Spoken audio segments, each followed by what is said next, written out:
Welcome back. Welcome to another episode of Nain's Shorts. Today, let's focus on the actual moves that we do in Filipino martial arts. Now, we've had this conversation before where pretty much all Filipino martial arts do the same moves at some point.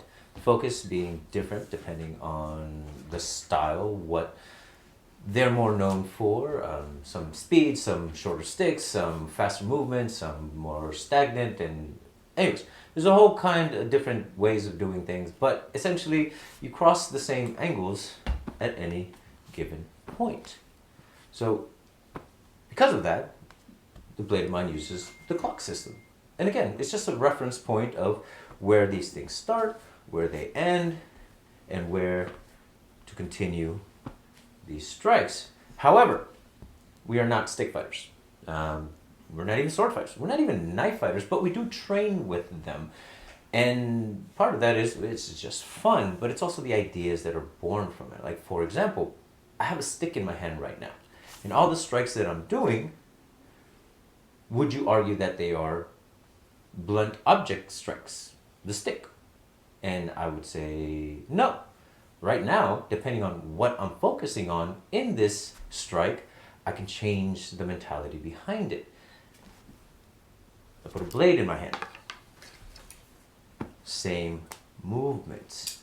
All of a sudden, I'm still using the same point of reference because even when I'm holding the stick, I'm aware of my orientation of how I hold a blade. Now, why does that become important overall? Well, now I don't have to learn two separate systems in order to be able to cut something. I don't have to go back and relearn how to hold a blade or swing a blade because I've already been doing it with the blunt stick. And one feeds the other. If you learn how to cut smoothly with a blade, well then you put a stick in your hand, you're going to hit very sharply and very fast.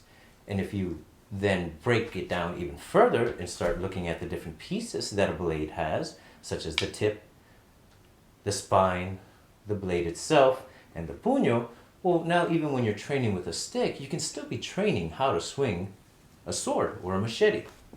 Why? Because if I focus on hitting the tip, that's a cut. But what if I do the same moves, but now what's my focus? I don't know if you notice the difference. Now I'm focusing on hitting with the puño. Oh, now these are hooks.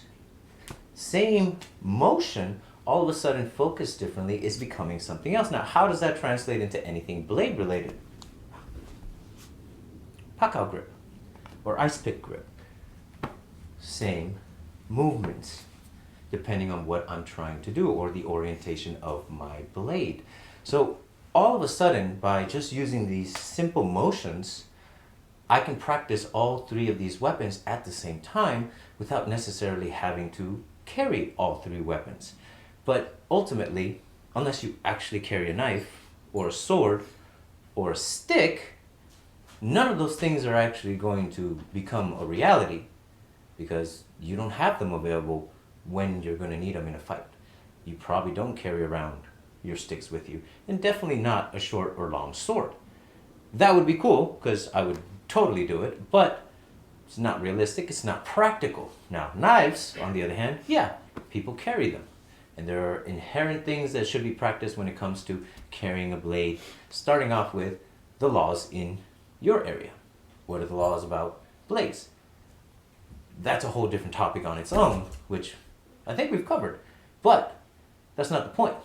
The point is that I can practice all these different things with the stick or with the knife, and they're all translatable because it's the motion of the hand that drives everything. The hand dexterity controls which part of the weapon I'm striking with, which means I can do the same with empty hands. Rick, would you mind joining me for this? Yeah, I'm coming.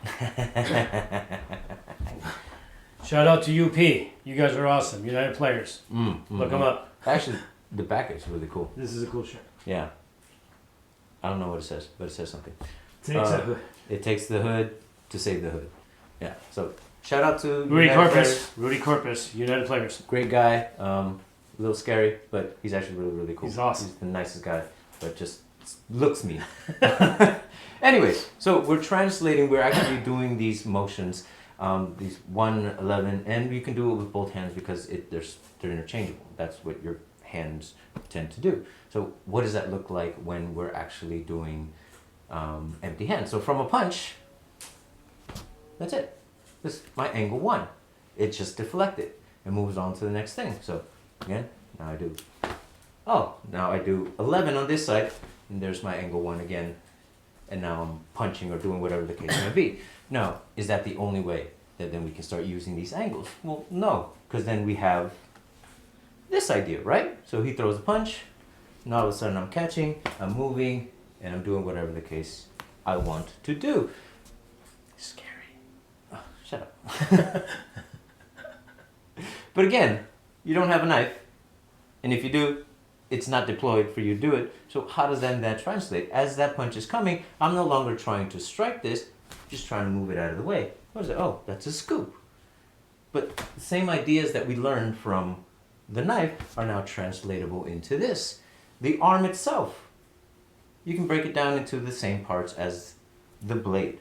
You have the tip, which is either going to be your fist, palm, fingers, whatever it is that you want to do, but that is the point of contact, the blade itself, the forearm, which you've seen so many techniques where people are getting chopped in the neck or even thrown into the whole body, but that's the blade, the puño. Oh, elbow.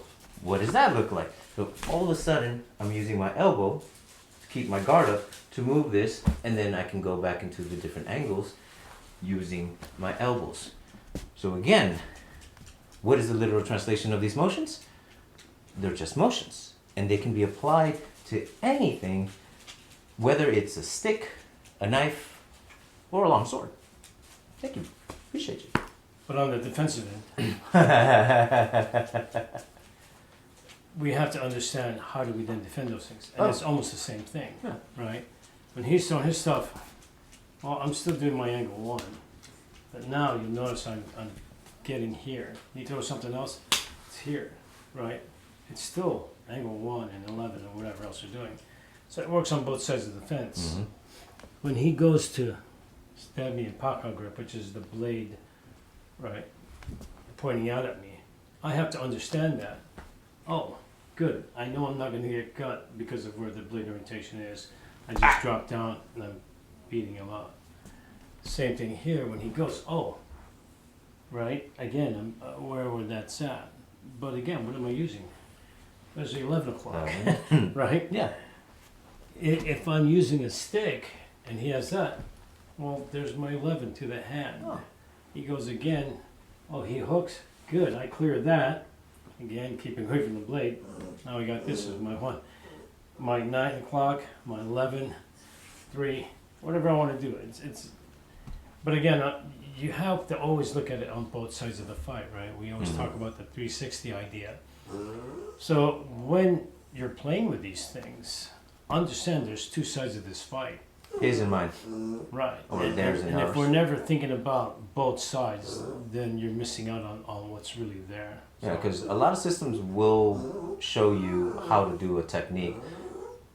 It's against an attacker, but very seldom have I seen the attacker take the initiative and say, well, I don't want you to finish that technique, so what can I do to stop that technique? Right. Because let's say you do fight somebody in your school, in your system, or does from another school that does the same system, and you have no idea how to defend the very things that you've been training to do. Right.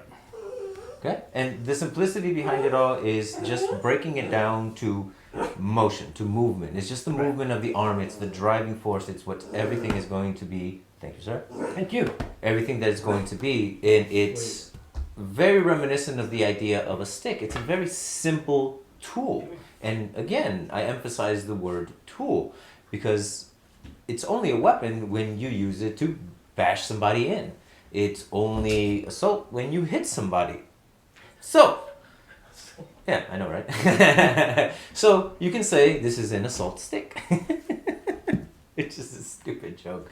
But the fact of the matter is that it's not until the intent behind it is realized that this actually becomes a threat. it's a tool. And if we only think of it as a weapon, then that means we're learning how to wield a weapon instead of using a tool to learn angles, movements, timing, spacing.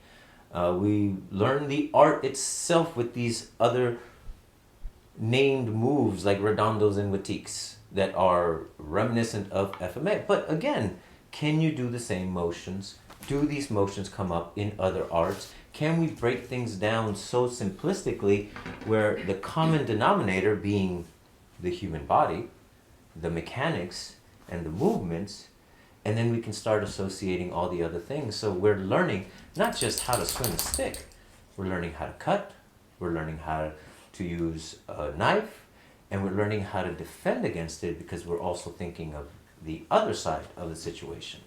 And this is how we go about teaching our angles to our students, and they become so much more later on because it's just a matter of understanding. Repetition is always going to be there. It's necessary.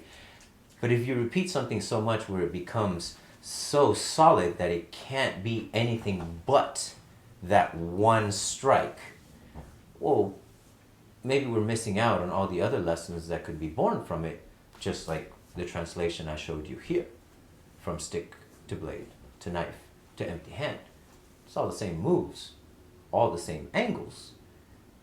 But how you use them, well, depending on what you have in your hand, depending on the situation and what your opponent is doing to you, which is what adaptability is having the tools there and ready when you need them, not just when the right conditions are there, not just when everything falls into place like it does in class.